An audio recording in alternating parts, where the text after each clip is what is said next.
La estrategia del día es traída para ti por bloomberglinea.com. Muy buenos días. En una entrevista exclusiva platicamos con la directora general de la Comisión Federal de Electricidad, Emilia Calleja, sobre las inversiones, las emisiones en bolsa, la revisión del TEMEC, las calificadoras, el mundial y hasta los diablitos. Pero lo más importante es la prioridad de CFE y que posiblemente vengan más fibras. La entrevista completa van a poder encontrarla horas más tarde al finalizar este episodio. En otros asuntos, México vive exportaciones récord mientras nuevas inversiones esperan. Además, Ebrard dice, no tenemos prisa con la revisión del TEMEC. Si gana OpenAI, gana SoftBank en bolsa. Estrenamos Línea Mundial, una nueva sección para abordar lo que suceda alrededor del torneo. Prologis dice basta y Ferrari tiene mucho que probar con su nuevo auto eléctrico. No olviden hacer clic al botón de seguir del podcast, activar la campana para que puedan recibir la alerta de un episodio nuevo cada mañana. ¿De qué estamos hablando? Sin energía eléctrica no hay desarrollo. Con esta frase inicia la conversación que tuve con Emilia Calleja, la directora general de la Comisión Federal de Electricidad, en la primera entrevista cara a cara que concede desde que fue nombrada en el cargo hace 1 año y medio. Y esta frase, aunque obvia, no puede venir mejor en un momento en que encaja con las necesidades que demandan los potenciales inversionistas en este sector, un pilar fundamental para que se desaten las cascadas de capital que requiere México para impulsar el crecimiento económico. De las dos empresas públicas del Estado, la Comisión Federal de Electricidad es protagonista en este sexenio. Desde que se fortaleció la narrativa del nearshoring hace 6 años, tras la pandemia, hasta la fecha, la principal demanda de los empresarios ha sido el desarrollo de infraestructura energética, especialmente de transmisión eléctrica, tomando en cuenta que hacia 2030 los hogares y las empresas van a demandar un porcentaje mucho mayor de energía eléctrica. El mensaje tuvo acuse de recibo porque en el pie de prioridades del Plan México del gobierno de la presidenta Claudia Sheinbaum, haciendo a un lado a los trenes, la energía es la industria protagonista. Uno de los grandes males es la saturación de las redes eléctricas y en el sexenio anterior se perdió mucho tiempo con las batallas legales en las que se enfrascó el gobierno del expresidente López Obrador con las empresas privadas, hasta que finalmente vino el cambio en la Constitución que favorece a la CFE por encima del sector privado en todos los rubros. La política actual establece que CFE debe generar al menos el 54% de la energía eléctrica nacional, dejándole el otro 46% a las empresas para inversión y generación. La empresa cuenta con una capacidad real instalada de generación eléctrica por 62.713 megawatts que operan desde 168 centrales propias y 33 de productores independientes de energía. El objetivo es sumar mayor capacidad de generación mediante el esquema de contratos mixtos con las compañías privadas que consideran capital y deuda, y en los que el círculo se completa con la banca tradicional, la banca de desarrollo, los fondos de inversión y las emisiones de deuda en la bolsa. La fibra E de CFE, que fue el fideicomiso energético que se estrenó en bolsa por allá de 2018, vuelve a cobrar relevancia por la nueva emisión de capital que hará en la segunda mitad de este 2026 y que el propio CFO de CFE nos adelantó en exclusiva hace un par de semanas. Además, Emilia Calleja nos adelanta que podrían venir más vehículos de este tipo. Ella dice, vamos a fibrar más proyectos. Las finanzas de la CFE no se comparan en nada con los problemas que atraviesa Pemex, la otra empresa pública del Estado. No por ello, el reto deja de ser menor, en un contexto además en el que las calificadoras de riesgo S&P y Moody's siguen observando la fuerte dependencia que tiene esta empresa con el gobierno y el riesgo que eso implica. De ahí que en las últimas 2 semanas le aplicó también un cambio de perspectiva de estable a negativa con S&P y una rebaja con Moody's, dejándola en su escala a un paso de perder el grado de inversión. Una posición nada conveniente, considerando los esquemas que tienen pensados para financiar los proyectos que, en gran medida, van a definir el éxito del Plan México de la presidenta Sheinbaum. El plan de la CFE es ambicioso, estimando una lluvia de cifras en miles de millones de pesos de inversión en proyectos de energía renovable, plantas de ciclo combinado y redes eléctricas. El objetivo es atender la demanda de energía y no hay tiempo que perder. Esto es lo que dice Emilia Calleja, directora general de la Comisión Federal de Electricidad, en esta conversación que concede a la estrategia del día de Bloomberg Línea sobre las prioridades de la empresa este año. La voz. Te voy a ser muy honesta. Cuando se trata de la CFE, yo sí tengo que hacer mi lista porque son muchísimos megawatts, muchísimos montos de inversión los que se platican, muchísimos proyectos también. Si tú pudieras decirme, de entre toda esta lista de proyectos que trae CFE con el gobierno, en conjunto con el sector privado, en el tema de los contratos mixtos, ¿cuál dirías tú que es la prioridad en el corto plazo? Dentro de este periodo que abarca hacia 2030, ¿cuál es la prioridad entre todos esos proyectos? Yo creo que ahorita es reforzar la transmisión y la distribución. Digo, sin dejar a un lado la generación, pero sí hay algo que es bien importante y creo que lo hemos ido platicando a lo largo de que también la presidenta nos ha encargado mucho ser gente de territorio. Entonces hacemos giras y no nada más voy a supervisar de sorpresa una central, una subestación, porque eso sí me gusta ir de sorpresa, sino que también hacemos visitas y nos reportamos con los gobernadores para platicarles qué generación hay y se los llevamos con números, con cifras por cada una de las entidades. O sea, generación tenemos. Si bien estamos sujetos a que haya alguna falla o que haya alguna interrupción, pero el detalle es todo el abandono que tenía transmisión y el abandono que encontramos en distribución. Entonces, eso ahorita es la prioridad y son parte también del plan de expansión, por eso se hizo de manera integral. El sexenio pasado nos apoyaron mucho con toda la construcción de estas centrales, tanto termoeléctricas o ciclos combinados más bien, como el reforzamiento y la rehabilitación que se hizo para las hidros. Eso es garantizar, en el caso de las hidroeléctricas, otros 50 años de vida. Pero entonces generación tenemos. Y ahorita también hemos cambiado en conjunto con CENACE la coordinación, el poder también administrar mejor nuestro recurso hídrico, por ejemplo, y tener una energía firme, barata y limpia, que son las hidroeléctricas. Entonces, digo, sin dejar a un lado, repito, generación, ahorita la prioridad es transmisión y distribución. La conversación con Emilia Calleja ocurrió el 19 de mayo, a días del cambio de perspectiva de estable a negativa que aplicó la calificadora de S&P Global a la nota soberana de México y por ende a la CFE y a Pemex. La rebaja de calificación por parte de Moody's sucedió 2 días después de esta conversación. En medio de esto, le pude preguntar sobre cómo le piensan dar la vuelta, ahora que, más que nunca, buscan impulsar el financiamiento de los proyectos de infraestructura eléctrica. Yo creo que ahí lo importante es retomar lo que inicié hace unos momentos comentándote. Uno, tenemos finanzas sanas. Digo, desde el 2012 no teníamos una inversión, no una utilidad neta tan alta como la que tuvimos al cierre del 2025, que serán un poco más de 139 mil millones de pesos. O sea, creo que eso habla bien de las finanzas de la CFE. Segundo, los esquemas que se han implementado desde el sexenio pasado de financiamiento han sido muy exitosos y eso también pues da certidumbre y los resultados en los estados financieros que son públicos, creo que también eso puede ser un buen respaldo. Emilia Calleja tiene 23 años laborando en la Comisión Federal de Electricidad, siendo un perfil completamente técnico por el que la presidenta Sheinbaum apostó por dirigir a la CFE. Nos dice que gran parte del aspecto financiero prefiere dejarlo a Eugenio Amador Quijano, quien es el director corporativo de finanzas. Sin embargo, pudimos platicar sobre los mecanismos de financiamiento creativos que está pensando Hacienda con la CFE para los proyectos. Pero lo más interesante de todo es que Emilia Calleja, directora de la CFE, nos adelanta en exclusiva que hay planes para fibrar más proyectos. Es decir, vendrían más fibras, además de la fibra E que ya existe desde 2018. Estamos aplicándolos precisamente en todos estos proyectos que estamos promoviendo. El mecanismo financiero al que me refiero es el fibrar algunos de los activos de CFE.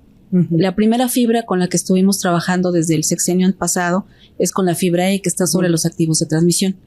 Pero bueno, evidentemente estamos estudiando algún otro tipo de fibra que utilice más o menos el mismo mecanismo, pero que ya esté enfocado sobre otros activos. Y yo creo que eso también, vuelvo a reiterar, el hecho de que esté sobre una empresa tan sólida como CFE, pues nos ha dado mucha versatilidad. Y estos, precisamente esos mecanismos son los que Hacienda está tratando de aplicar para otro tipo de financiamiento. Esa es la palabra, entonces. Okay. Y tú trabajas muy de cerca con tu director financiero, quien está viendo este tipo de mecanismos también, porque nos mencionaban uno que se llama Stable Finance. Igual y me estoy poniendo muy técnica, pero... Sí, demasiado financiera. Sí, de hecho, creo que el equipo, te digo, directivo que tengo es muy, muy capaz.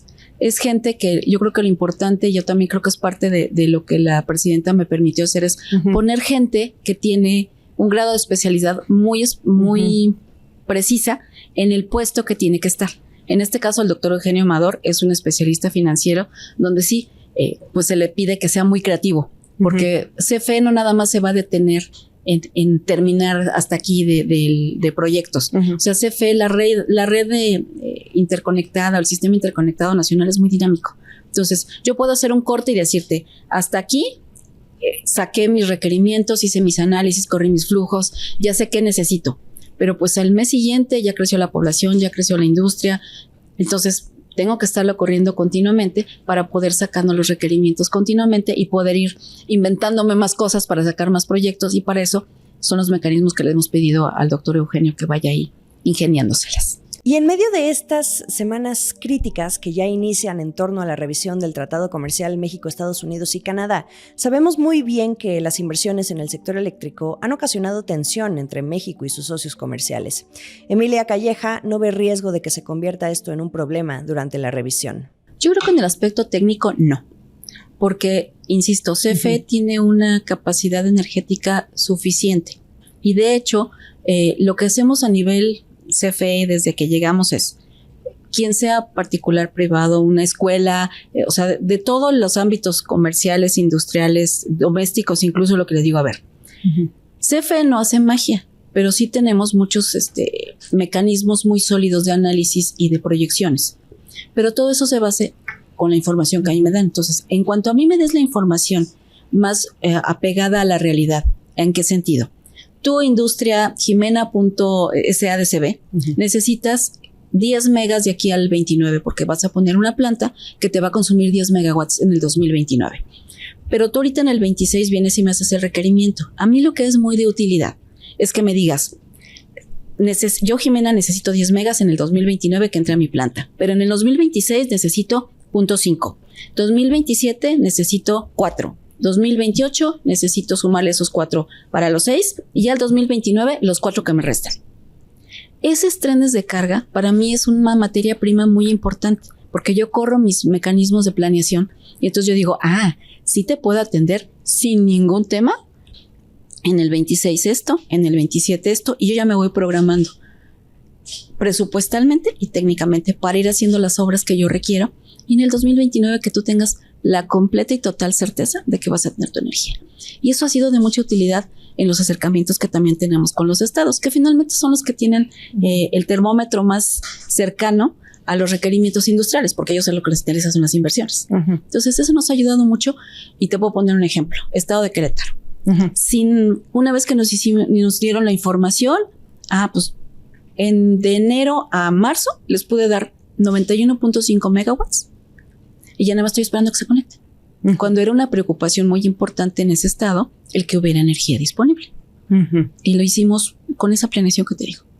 ¿Tú vas a estar participando activamente en esas conversaciones? No estamos nosotros. La cabeza de sector es la que intervendría en caso de que se requiriera, pero pues esa es la manera que hemos trabajado. Ahora, en cuanto a la cabeza de sector tiene su planeación vinculante, que tiene todos esos insumos que se le han dado a través de las demás secretarías para poder hacer lo que le llamamos ahora la planeación vinculante, y la planeación de CFE está forzosamente apegada a esa planeación vinculante. Todos nuestros proyectos tienen que tener ese respaldo. Entonces no ves ningún irritante con Estados Unidos en este tema para esta revisión. Ok. Esta es parte de la conversación exclusiva que tuve con la directora general de la Comisión Federal de Electricidad, Emilia Calleja, desde la sede de la empresa en Ciudad de México. La entrevista completa van a poder escucharla este mismo 26 de mayo, horas después de publicado este episodio. Conversación imperdible. Esto es el dato del día. Si hay un indicador que dentro de todas las penurias económicas que atraviesa México va bien, ese es el de las exportaciones, hay que decirlo. De acuerdo con datos de Bloomberg, el superávit comercial de México se amplió mucho más de lo previsto en abril, hasta alcanzar los $4,520 millones, muy por encima de lo estimado. Y esto es porque las exportaciones alcanzaron su nivel más alto desde que se tiene registro, en 1980. Un dato positivo que refuerza la importancia de la manufactura en México para Estados Unidos, a pesar pesar del trato comercial frío que se le ha dado al país desde que Trump regresó al poder. De acuerdo con datos preliminares del INEGI, el superávit comercial acumulado de los primeros 4 meses del año llegó a los $3.510 millones, revirtiendo así el déficit de $314 millones que se registró un año antes. Las exportaciones se dispararon un 32.6% frente al año anterior, impulsadas por un repunte de las exportaciones no petroleras. Y más del 83% de esas exportaciones no petroleras se destinaron a Estados Unidos durante los primeros 4 meses de este 2026. La industria manufacturera siguió impulsando el auge exportador. Las manufactureras no automotrices se dispararon un 46%, mientras que las mineras aumentaron un 71%. Con estas cifras llegará México a la revisión del TEMEC. Sin embargo, las que siguen sentadas esperando son las nuevas inversiones. Pese a que desde el gobierno presumen siempre un nivel récord de inversión extranjera directa, con un aumento a doble dígito en los primeros meses del 2026, como bien sabemos, la mayoría es reinversión de utilidades, lo cual tampoco es nada negativo porque se reafirma la confianza de las compañías que ya invirtieron, pero importan más las nuevas para que se mande esa señal más fuerte de confianza en el país.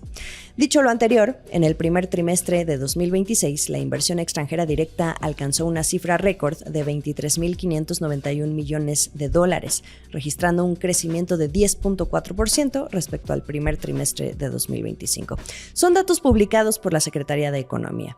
A propósito, el secretario Marcelo Ebrard evitó responder a la prensa este lunes 25 de mayo sobre si el destino del TEMEC serían las revisiones anuales. Que serán conversaciones complejas y difíciles, dice, y no es fácil lo que México va a vivir, pero que es mejor hacerlo ahora y que cada quien ponga sobre la mesa qué quiere. Muy en el sentido de lo que les adelantaba en el episodio anterior. Ebrard dice respecto a la revisión del TEMEC: nosotros no tenemos prisa, pero tampoco podemos arrastrar los pies. Guarden esa frase.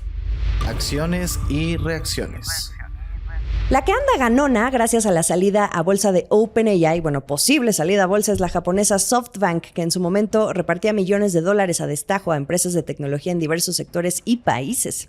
Sigue, pero le ha bajado. Sus acciones subieron a un máximo histórico en la bolsa de Tokio, alentadas precisamente por la expectativa del mercado de que va a obtener grandes beneficios de las participaciones como inversionista que tiene en OpenAI en caso de que sí salga a bolsa.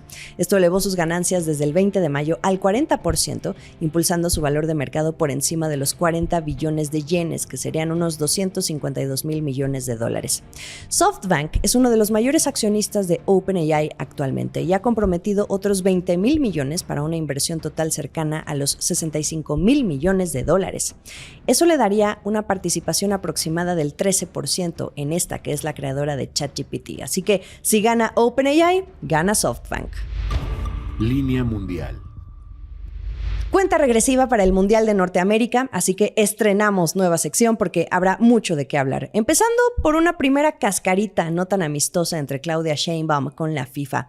La presidenta respondió esta semana a la preocupación que un comité organizador que colabora con la FIFA en Ciudad de México expresó sobre la piratería relacionada con el Mundial, particularmente alrededor de las transmisiones ilegales de partidos. Sheinbaum reclamó que Host City Ciudad de México difundiera el domingo 24 de mayo a través de las redes sociales una carta dirigida al titular de la Profeco, quien es Iván Escalante, el encargado de defender a los consumidores, en la que exponen el marcado problema de piratería que se detecta en el país y le piden hacer una campaña para alertar sobre los riesgos de contratar servicios en plataformas de streaming ilegales, así lo dijeron, que ofrecen la transmisión de contenidos como la Copa Mundial sin tener los derechos para ello. Lo que a Sheinbaum le enoja es que le hayan ventilado esta preocupación por las redes sociales cuando ella dice hay mesas de trabajo. La presidenta agrega que su gobierno no ve problema en eso, que el tema además no se planteó en ninguna de las reuniones de trabajo en las que ha estado presente junto a la jefa de gobierno de Ciudad de México, Clara Brugada, pero también con directivos internacionales y representantes nacionales de la FIFA. Recordemos que en México, algunos partidos del Mundial se van a ver a través de la televisión abierta, en canales de Televisa y de TV Azteca, pero los derechos de transmisión para la totalidad de los partidos son exclusivos de ViX, que es la plataforma de streaming de Televisa Univisión, la empresa que resultó de la fusión de activos deportivos entre Grupo Televisa y Univisión. Para ver los partidos, las personas deben ser suscriptores de paga de ViX y adquirir el que llaman Pase Mundial 2026. Es un paquete con un precio escalonado conforme a la fecha que uno lo compra, que comenzó con un precio más barato en enero, como en 399 pesos, y ahorita está más caro, en 799. Pero la idea después es llegar a los 999 conforme se acerque la fecha de inicio del torneo, el próximo 11 de junio. Ahora, el comunicado no proviene de la FIFA, sino de la sede de Ciudad de México y de su responsable, quien es Félix Aguirre, quien es además miembro del Consejo de Administración y director general adjunto del Estadio Banorte, que es a la vez propiedad de Ollamani, la empresa escindida de Grupo Televisa. Desde Profeco dicen que ya están revisando las atribuciones que tiene respecto al tema y que van a ver cómo atenderlos junto a otras autoridades como el Instituto Nacional del Derecho de Autor, el Instituto Mexicano de la Propiedad Industrial y la Comisión Nacional Antimonopolio. Rápidamente, en otras noticias mundialistas, confirmado que México va a servir como base para la selección de Irán durante el Mundial, después de que Estados Unidos se negara a permitir que los jugadores pasaran la noche en ese país por obvias tensiones. Esto es Línea Mundial, una sección especial de la Estrategia del Día para estar hablando de todo lo que suceda alrededor de la Copa del Mundo, antes, durante y después del torneo, y también es una sección ampliada de la cobertura muy amplia que estaremos teniendo en el sitio de BloombergLinea.com. ¿Quién anda de compras? Fibra Prologis ya no extenderá de nueva cuenta la oferta pública de adquisición, su OPA, por Fibra Macquarie, en la recta final de esta reñida carrera por sus activos, en la que también participan otros jugadores del sector. La oferta de Prologis por hasta el 100% de los certificados en circulación de Macquarie terminó en el último minuto del lunes 25 de mayo. Y luego de ampliar el plazo de la oferta unas 3 veces, me parece, y de elevar sus términos en una ocasión. También es justo a 3 meses de que hicieran su primera oferta. Dijeron que ya, enough, hicieron su mejor y última propuesta, y que primero están sus inversionistas, que deben actuar de manera prudente para no ponerlos en riesgo. Guarden esta frase que me gustó mucho. Remordimiento por ganar es un resultado que debe evitarse, así lo dice Prologis. Mientras tanto, Fibra Monterrey y Fibra Next, el spin-off de Fibra 1, son las otras que siguen en la novela de Macquarie. El último sorbo. ¿Un Ferrari eléctrico? Híjole, no es de a fuerza, pero así la tendencia por lo eléctrico, aunque se sacrifique el inigualable sonido del motor de estos autos. Voy al grano. Ferrari ya presentó su primer auto totalmente eléctrico, un modelo con capacidad para 5 personas y un precio de 550,000 euros, que serían unos $640,000. Y esto marca una clara ruptura con la tradición de motores de combustión que tenía Ferrari. La presentación se hizo en Roma y se llama Ferrari Luce, que comenzó el año pasado con la presentación primero de la tecnología del coche y que posteriormente luego mostró su interior. Tiene una potencia equivalente a poco más de 1,000 caballos y alcanza los 100 km por hora en 2,5 segundos, más rápido que el SUV pura sangre con motor V12. Su velocidad máxima supera los 310 km por hora. Este lanzamiento ocurre después de que Ferrari presentara en 2025 unos objetivos a largo plazo que decepcionaron a los inversionistas y suscitaron dudas sobre cómo va a equilibrar la tecnología eléctrica con los modelos de motor de combustión que siguen siendo centrales en su marca, su core business, su esencia, diría yo. El plan de Ferrari para 2030 reducía a la mitad la cuota prevista de coches totalmente eléctricos, hasta el 20% de la gama, al tiempo que apuntaba al doble de ese nivel de modelos con motor de combustión. El Ferrari Luce pasa a ser su conejillo de indias, básicamente a ver si puede demostrar que un coche eléctrico puede encajar en su modelo de oferta limitada, de precio elevado y atractivo emocional, al tiempo que amplía la gama más allá de los deportivos tradicionales de 2 y 4 plazas. Prueba de fuego porque, por ejemplo, otros como Lamborghini ya retrasó su primer vehículo eléctrico y esto pone de relieve lo difícil que se ha vuelto para los fabricantes de automóviles de lujo persuadir a los clientes para que se desprendan del ruido y el amor por los motores de combustión. Ferrari ha dicho que va a seguir ofreciendo de todas maneras a sus clientes la posibilidad de que elijan entre trenes motrices de combustión interna, los híbridos, pero también los eléctricos. Su estrategia sigue centrándose en la mezcla, la personalización y, por supuesto, la exclusividad, es decir, en las listas de espera y en una oferta cuidadosamente gestionada para proteger esa exclusividad. Bueno, hasta el momento esta marca del cabalino rampante sigue teniendo el mayor valor de mercado de todos los fabricantes de automóviles europeos, a pesar de que produce menos de 14,000 autos al año, muy por debajo de los casi 9 millones de Volkswagen. Pero sus acciones han caído un 27% en el último año, en medio del nerviosismo por la fortaleza de la demanda mundial de productos de lujo. No se pierdan la entrevista completa con Emilia Calleja, directora general de la CFE, disponible en un par de horas más tras este episodio. Por cierto, hoy es el Slim Day. El ingeniero Carlos Slim vuelve este 26 de mayo a los reflectores con su tradicional conferencia de prensa. Ahí vamos a estar. Lo mejor de la información económica y de negocios está aquí en La Estrategia del Día. Estamos en Spotify, Apple y Amazon. Recuerden que pueden ver la transmisión diaria en video por YouTube y por ex-Twitter, @laestrategiamx. En Instagram sigan a La Estrategia del Día y a mí me encuentran como Jimena Business. ¡Feliz día! Esta fue La Estrategia del Día, escrito y narrado por Jimena Tolama, producido por Arturo Luna y Daniel Hernández. Que tengas un día muy productivo.